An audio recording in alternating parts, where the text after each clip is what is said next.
Patriarcas e Profetas. Capítulo 45. A queda de Jericó.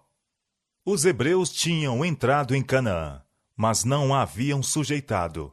E quanto às aparências humanas, a luta para obterem posse da terra deveria ser longa e difícil. Era habitada por uma raça poderosa que se encontrava pronta para opor-se à invasão de seu território. As várias tribos se achavam coligadas pelo receio de um perigo comum. Seus cavalos e férreos carros de batalha, seu conhecimento do território e seu adestramento na guerra dar-lhes-iam grande vantagem.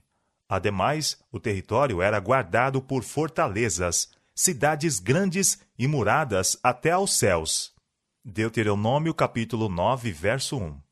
Unicamente na certeza de uma força que não lhes era própria, poderiam os israelitas esperar êxito no conflito que estava iminente. Uma das mais poderosas fortalezas da terra, a grande e rica cidade de Jericó, encontrava-se precisamente diante deles, a pouca distância apenas de seu acampamento em Gilgal. Nas bordas de uma planície fértil, abundante de ricas e variadas produções tropicais, com seus palácios e templos como habitação de luxo e do vício, apresentava esta orgulhosa cidade, por trás de suas sólidas ameias, desafio ao Deus de Israel. Jericó era uma das principais sedes do culto idolátrico, sendo dedicada especialmente a Astarote, a deusa da lua. Ali se centralizavam tudo o que era mais vil e degradante na religião dos cananeus. O povo de Israel, em cujas mentes se achavam frescas as lembranças dos resultados terríveis de seu pecado em Bet-peor, apenas poderia olhar para esta cidade gentílica com repugnância e horror. Submeter Jericó era considerado por Josué o primeiro passo na conquista de Canaã. Mas antes de tudo, procurou certeza de guia divina, e esta lhe foi concedida. Retirando-se do acampamento a fim de meditar e orar para que o Deus de Israel fosse adiante de seu povo, viu um guerreiro armado, de grande estatura e presença imponente, que tinha na mão uma espada nua. A intimação de Josué: És tu dos nossos ou dos nossos inimigos? Deu-se esta resposta: Venho agora como príncipe do Senhor. Josué capítulo 5, versos 13 a 15. A mesma ordem dada a Moisés em Horebe: Descalça os sapatos de teus pés, porque o lugar em que estás é santo. Revelou o verdadeiro caráter do estranho misterioso. Era Cristo, o exaltado ser, que estava em pé diante do chefe de Israel. Tomado de assombro, Josué caiu sobre seu rosto e adorou. E ouviu esta segurança: Tenho dado na tua mão a Jericó e ao seu rei, os seus valentes e valorosos. E recebeu instruções para a tomada da cidade. Em obediência à ordem divina, Josué arregimentou os exércitos de Israel. Nenhum assalto se deveria fazer. Apenas deviam fazer o circuito da cidade, levando a arca de Deus e tocando trombetas.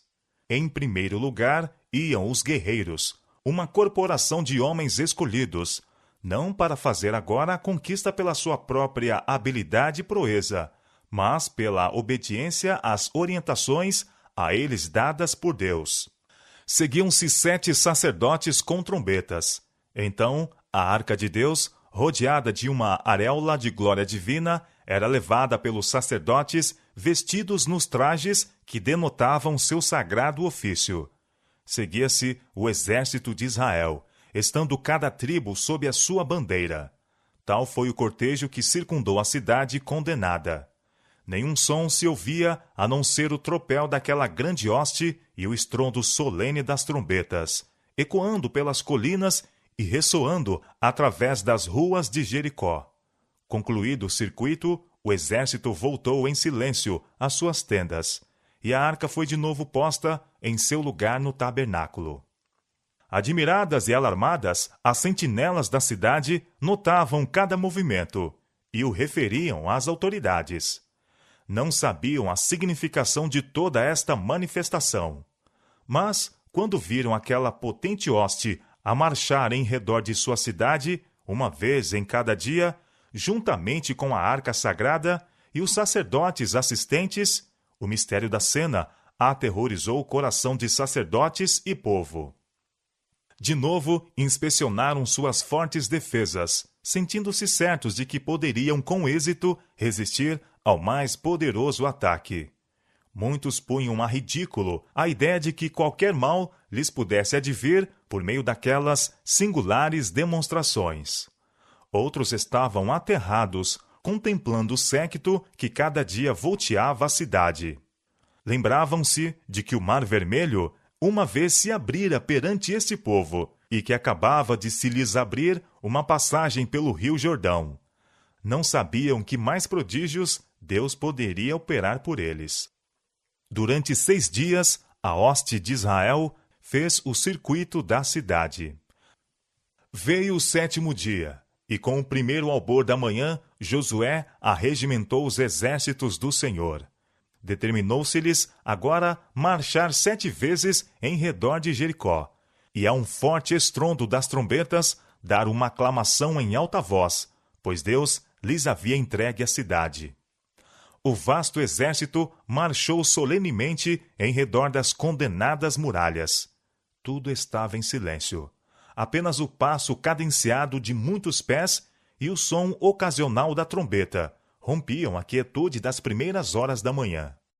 Os sólidos muros de pedra maciça pareciam desafiar o cerco dos homens. Os vigias, sobre os muros, olhavam com temor crescente, quando, ao terminar o primeiro circuito, seguiu-se um segundo, então um terceiro, 4º, 5º, 6º. Qual poderia ser o objetivo desses movimentos misteriosos?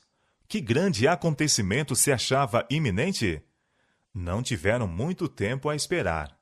Completando-se a 7ª volta, deteve-se a longa procissão. As trombetas, que durante um intervalo estiveram silenciosas, prorromperam agora em um som que sacode a própria terra. As muralhas, de pedra sólida, com suas torres e seteiras maciças, cambaleiam e levantam-se de seus fundamentos, e com fragor caem em ruínas por terra. Os habitantes de Jericó ficam paralisados de terror, e as hostes de Israel entram e tomam posse da cidade. Os israelitas não haviam ganho a vitória pela sua própria força, e a conquista fora inteiramente do Senhor. E como as primícias da terra, a cidade, com tudo o que continha, deveria ser votada como sacrifício a Deus. Israel devia impressionar-se com o fato de que, na conquista de Canaã, não deveriam combater por si mesmos, mas simplesmente como instrumentos para executarem a vontade de Deus. Não para buscarem riquezas ou exaltação própria, mas a glória de Jeová, o seu rei. Antes da tomada, havia sido dada esta ordem: a cidade será anátema ao Senhor, ela e tudo quanto houver nela. Guardai-vos do anátema, para que vos não metais em anátema, e assim façais maldito o arraial de Israel e o turbeis. Todos os habitantes da cidade, com todo o ser vivo que nela se continha, desde o homem até a mulher, desde o menino até ao velho, e até ao boi e gado miúdo e ao jumento, passaram ao fio da espada. Apenas a fiel Raabe, com sua casa, foi poupada, em cumprimento da promessa dos espias. A cidade foi queimada, seus palácios e templos, suas magnificentes moradas, com todos os seus luxuosos pertences, ricas cortinas e custosos vestuários, foram entregues às chamas.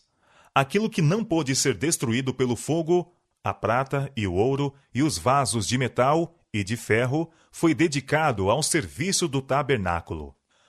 O próprio local da cidade foi maldito. Jericó nunca deveria ser reconstruída como fortaleza. Ameaçaram-se juízos sobre qualquer que pretendesse restabelecer os muros que o poder divino havia derribado. Esta solene declaração foi feita na presença de todo Israel. Maldito diante do Senhor seja o homem que se levantar e reedificar esta cidade de Jericó. Perdendo seu primogênito, a afundará, e sobre seu filho mais novo lhe porás as portas. A destruição total do povo de Jericó não era senão um cumprimento das ordens previamente dadas por intermédio de Moisés concernentes aos habitantes de Canaã. Quando o Senhor Deus as tiver dado diante de ti para as ferir, totalmente as destruirás. Das cidades destas nações, nenhuma coisa que tem fôlego deixarás com vida. Deuteronômio capítulo 7, verso 2 e capítulo 20, verso 16. Para muitos, estas ordens parecem ser contrárias ao espírito de amor e misericórdia estipulado em outras partes da Bíblia. Mas eram, na verdade, os ditames da sabedoria e bondade infinitas. Deus estava para estabelecer Israel em Canaã, desenvolver entre eles uma nação e governo que fossem uma manifestação de seu reino na terra. Não somente deveriam ser os herdeiros da verdadeira religião, mas deveriam disseminar seus princípios por todo o mundo. Os cananeus haviam se entregado ao mais detestável e aviltante paganismo, e era necessário que a terra fosse limpa daquilo que de maneira tão certa impediria o cumprimento dos graciosos propósitos de Deus. Aos habitantes de Canaã havia sido concedida ampla oportunidade para o arrependimento. 40 anos antes, a abertura do Mar Vermelho e os juízos sobre o Egito haviam testificado do poder supremo do Deus de Israel. E agora, a destruição dos reis de Midian, de Gileade e Bazã tinha ainda mostrado que Jeová era superior a todos os deuses. A santidade de seu caráter e sua aversão à impureza haviam sido demonstradas nos juízos que recaíram sobre Israel pela sua participação nos ritos abomináveis de Baal-Peor. Todos estes fatos eram conhecidos dos habitantes de Jericó, e muitos havia que participavam da convicção de Raabe, embora se recusassem a obedecer à mesma. Convicção esta de que o Deus de Israel é Deus em cima nos céus e embaixo na terra. Semelhantes aos homens antediluvianos, os cananeus apenas viviam para blasfemar do céu e contaminar a terra.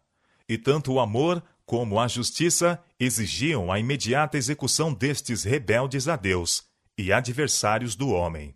Quão facilmente os exércitos do céu derribaram os muros de Jericó, daquela cidade orgulhosa, cujos baluartes, 40 anos antes, tinham lançado pânico aos espias incrédulos. O poderoso de Israel havia dito: tenho dado na tua mão a Jericó. Contra aquela palavra, a força humana era impotente. Pela fé caíram os muros de Jericó. Hebreus capítulo 11, verso 30. O capitão do exército do Senhor comunicou-se apenas com Josué. Ele não se revelou a toda a congregação, e tocava a esta crer nas palavras de Josué ou duvidar das mesmas, obedecer às ordens por ele dadas em nome do Senhor ou negar-lhe a autoridade. Não podiam ver a hoste de anjos que os acompanhavam sob a chefia do Filho de Deus. Poderiam ter raciocinado: que movimentos sem significação são esses, e quão ridícula é a realização de uma marcha diária em torno dos muros da cidade, tocando trombetas de chifre de carneiro? Isto não pode ter efeito algum sobre aquelas proeminentes fortificações. Mas o próprio plano de continuar esta cerimônia durante tanto tempo, antes da subversão final dos muros, proporcionou oportunidade para o desenvolvimento da fé entre os israelitas. Deveriam impressionar-se com o fato de que sua força não estava na sabedoria do homem, nem em seu poder, mas unicamente no Deus de sua salvação. Deviam, assim, acostumar-se a depositar inteira confiança em seu divino chefe. Deus fará grandes coisas por aqueles que nele confiam. A razão pela qual seu povo professo não tem maior força é que confiam tanto em sua própria sabedoria e não dão ao Senhor oportunidade para revelar seu poder em favor deles. Ele auxiliará os seus filhos crentes em toda a emergência, se nele puserem toda a confiança e fielmente lhe obedecerem. Logo depois da queda de Jericó, Josué decidiu atacar Ai, pequena cidade entre barrancos, a poucos quilômetros a oeste do Vale do Jordão. Espias enviados àquele lugar trouxeram a notícia de que poucos eram os habitantes e que unicamente uma pequena força seria necessária para transtorná-la. A grande vitória que Deus lhes havia ganho tornara os israelitas confiantes em si mesmos. Porque ele lhes tivesse prometido a terra de Canaã, achavam-se livres de perigo e deixaram de compenetrar-se de que só o auxílio divino lhes poderia dar êxito. Mesmo Josué fez seus planos para a conquista de Ai, sem procurar conselho da parte de Deus. Os israelitas tinham começado a exaltar sua própria força e a olhar com desdém para os seus adversários. Esperava-se uma vitória fácil, e acharam-se suficientes 3.000 homens para tomarem o lugar. Arremessaram-se ao ataque sem a segurança de que Deus estaria com eles.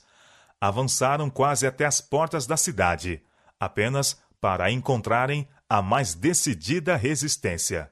Tomados de pânico ante o número e completo preparo de seus inimigos, fugiram em confusão pela escarpada descida abaixo. Os cananeus puseram-se em feroz perseguição, seguiram-nos desde a porta e feriram-nos na descida.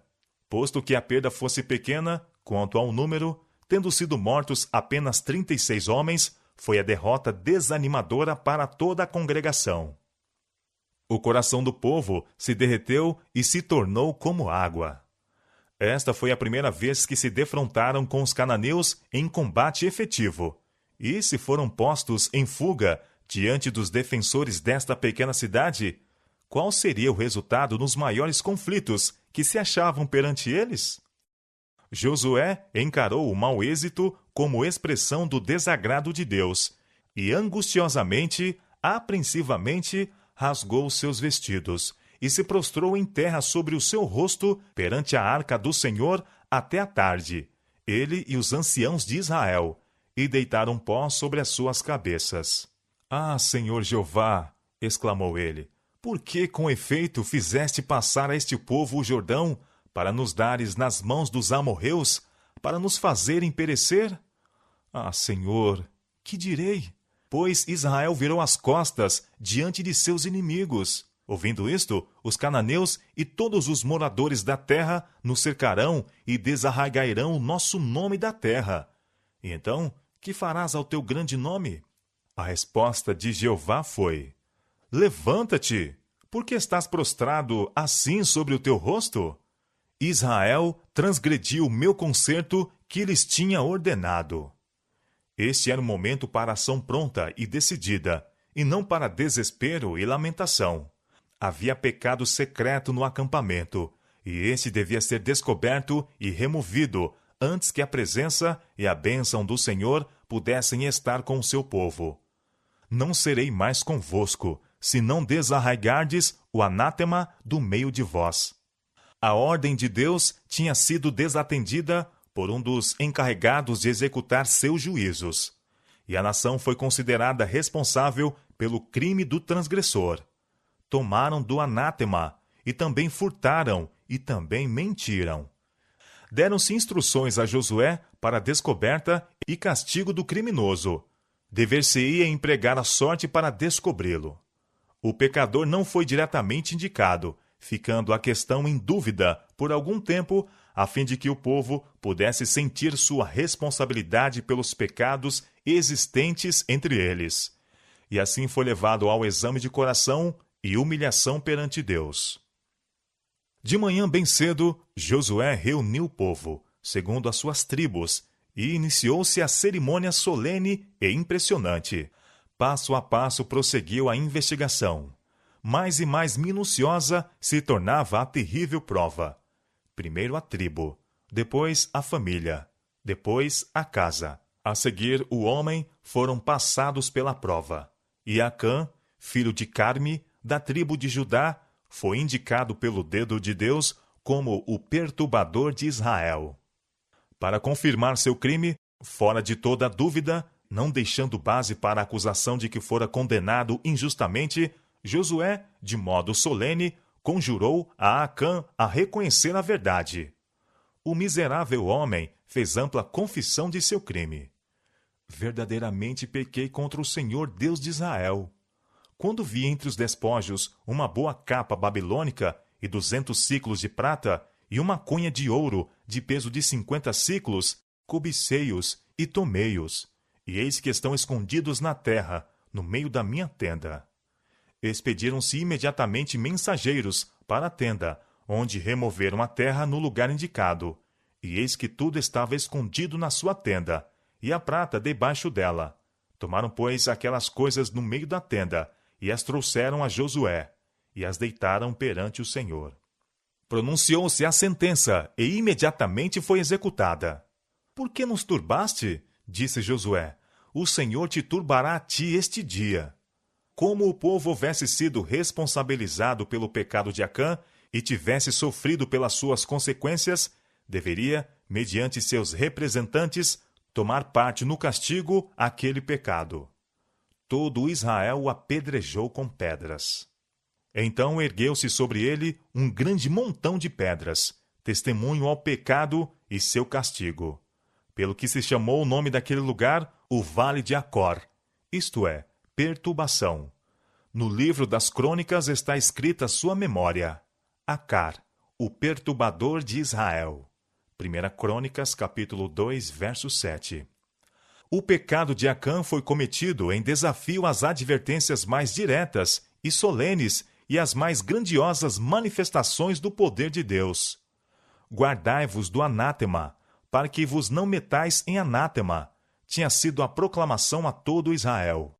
A ordem fora dada imediatamente depois da passagem miraculosa do Jordão e do reconhecimento do concerto de Deus pela circuncisão do povo, após a observância da Páscoa, e o aparecimento do anjo do concerto, o capitão da hoste do Senhor.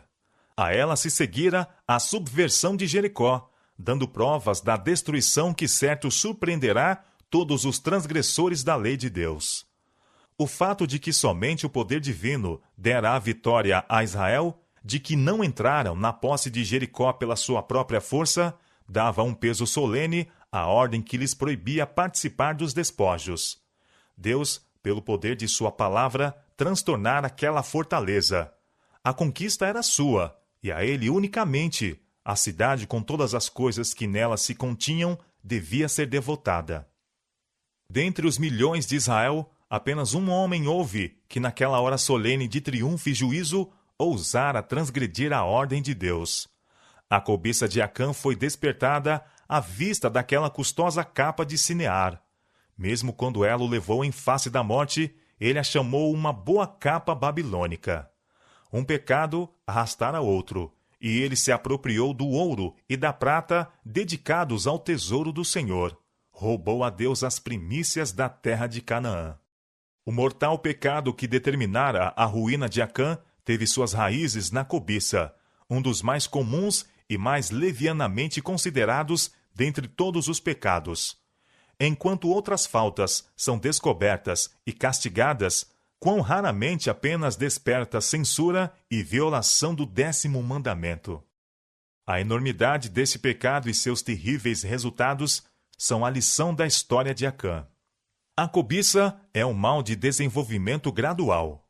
Acã havia acariciado a avidez ao ganho até que isto se tornou um hábito, atando-o em grilhões quase impossíveis de quebrar.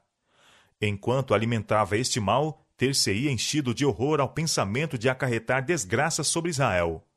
Mas suas percepções se amorteceram pelo pecado, e quando sobreveio a tentação, caiu como fácil presa. Não são ainda cometidos pecados semelhantes em face de advertências tão solenes e explícitas? Proíbe-se-nos tão diretamente condescender com a cobiça como a Acã foi proibido apropriar-se dos despojos de Jericó. Deus declarou ser isto idolatria. Somos advertidos. Não podeis servir a Deus e a Mamom. Acautelai-vos e guardai-vos da avareza, nem ainda se nomeie entre vós. Temos diante de nós a sorte terrível de Acã. de Judas, de Ananias e Safira. Antes de todos estes, temos a de Lúcifer, aquele filho da alva, que, cobiçando mais elevada condição, perdeu para sempre o brilho e ventura do céu. E, contudo, apesar de todas estas advertências, impera por toda parte a cobiça. Por toda parte se vê o seu rastro viscoso. Cria o descontentamento e a dissensão na família, provoca a inveja e ódio dos pobres contra os ricos, inspira a opressão cruel do rico ao pobre. E este mal não existe somente no mundo, mas na igreja também. Quão comum é achar mesmo ali o egoísmo, a avareza, a ganância, a negligência da caridade e o roubo a Deus nos dízimos e ofertas. Entre membros da igreja, considerados idôneos e cumpridores do dever, existem, triste a dizer, muitos Acãs. Muito homem vem majestosamente à igreja e senta-se à mesa do Senhor, enquanto entre as suas posses se acham ocultos lucros ilícitos, coisas que Deus amaldiçoou. Por uma boa capa babilônica, multidões sacrificam a aprovação da consciência e sua esperança do céu. Multidões permutam sua integridade e capacidade para o que é útil por um saco de siclos de prata. Os clamores dos pobres que sofrem são desatendidos. A luz do Evangelho é estorvada em seu caminho. Instiga-se o escárnio dos mundanos pelas práticas que desmentem a profissão cristã. E, no entanto, o cobiçoso que professa a religião continua a amontoar tesouros. Roubará o homem a Deus? Todavia vós me roubais, diz o Senhor. Malaquias capítulo 3, verso 8. O pecado de Acã trouxe revés a toda a nação. Pelo pecado de um homem, o desprazer de Deus repousará sobre sua igreja, até que a transgressão seja descoberta e removida. A influência que mais temida deve ser pela igreja não é a dos francos oponentes, incrédulos e blasfemos, mas dos que incoroentemente professam a Cristo. Estes são os que impedem as bênçãos de Deus de virem a Israel e acarretam fraqueza ao seu povo. Quando a igreja se acha em dificuldade, quando existem a frieza e o declínio espiritual, dando ocasião a que os inimigos de Deus triunfem, então, em vez de cruzar os braços e lamentar sua infeliz condição, investiguem os membros se não há um Acã no acampamento. Com humilhação e exame de coração, procure cada qual descobrir os pecados ocultos que excluem a presença de Deus. Acã reconheceu sua culpa, quando era demasiado tarde para que a confissão o beneficiasse.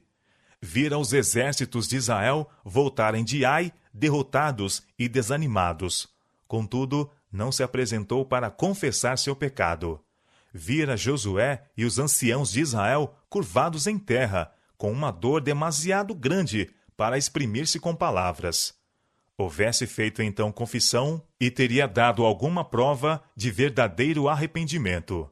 Mas guardou ainda silêncio. Ouvira a proclamação de que um grande crime fora cometido, e ouvira mesmo especificar-se o caráter daquele crime. Seus lábios, porém, estavam fechados. Veio então a investigação solene. Como lhe fremiu a alma de terror ao ver indicada sua tribo, a seguir sua família e depois sua casa. Mas ainda não proferiu confissão alguma, até que o dedo de Deus se pôs sobre ele. Então, quando seu pecado não mais poderia ser escondido, admitiu a verdade. Quão frequentemente se fazem confissões semelhantes? Há uma grande diferença entre admitir fatos depois que os mesmos foram provados, e confessar pecados apenas conhecidos por nós mesmos e Deus. Acã não teria confessado o seu crime se não tivesse esperado com isso evitar as consequências do mesmo. Mas sua confissão apenas serviu para mostrar que seu castigo era justo.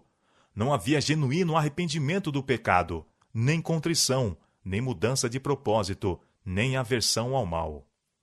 Assim, pelos culpados serão feitas confissões quando se encontrarem eles perante o tribunal de Deus, depois de haver sido decidido todo o caso, ou para a vida ou para a morte. As consequências que lhes resultarão arrancarão de cada um o reconhecimento de seu pecado. Será extorquido da alma por um senso terrível de condenação e medonha expectativa de juízo. Mas tais confissões não poderão salvar o pecador. Enquanto podem esconder suas transgressões de seus semelhantes, muitos, como Acã, sentem-se livres de perigo e lisonjeiam-se de que Deus não será severo ao notar a iniquidade.